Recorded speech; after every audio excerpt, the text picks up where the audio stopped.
मियां मिठू पंहिंजे जानशीन जो ऐलान करे छॾियो आहे। अहम ख़बर अव्हांखे ॾियूं पिया। 3 नंबर पुट मियां रफ़ीक अहमद मुंहिंजो सियासी जानशीन ऐं पग जो वारिस हूंदो।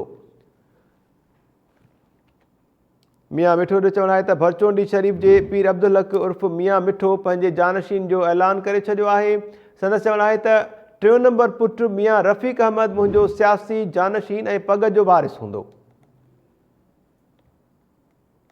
तफ़सील वठूं था टाइम न्यूज़ जे रिपोर्टर आज़म सोहरियाणी खां। आज़म, छा तफ़सील आहिनि अव्हां वटि?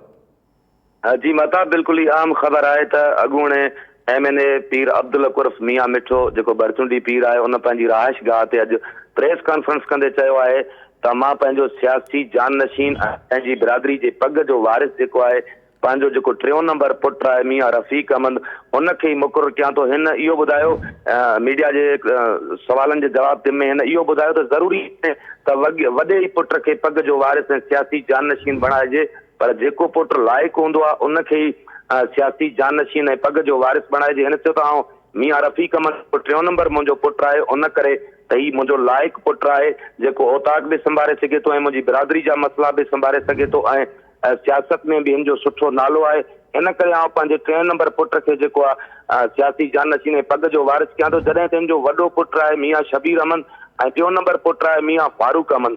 पर मियां मिठो पारां पंहिंजे 3 नंबर पुट खे सियासी जानशीन ऐं पग जो वारिस बणाए छॾियो आहे। उन सिलसिले में असांजी वॾे पुट मियां शबीर अहमद सां ॻाल्हि ॿोल थी आहे। उन टाइम न्यूज़ खे ॿुधायो त मूंखे हिन प्रेस कॉन्फ्रेंस जी का बि ॼाण न आहे, ऐं हिन मामले बाबति कुझु बि नथो ॻाल्हाए सघां, पर मुंहिंजे जेकॾहिं वॾे अहिड़ो फ़ैसिलो कयो आहे त उहो फ़ैसिलो मूंखे क़बूल हूंदो। पर ज़रियनि खां इहा ॼाण मिली आहे त ॿाहिरनि विच में हिन मामले तां इख़्तिलाफ़ बि पैदा थी सघनि था। जी ठीकु आहे आज़म सोहरियाणी, महिरबानी तफ़सील ॾियण जे लाइ।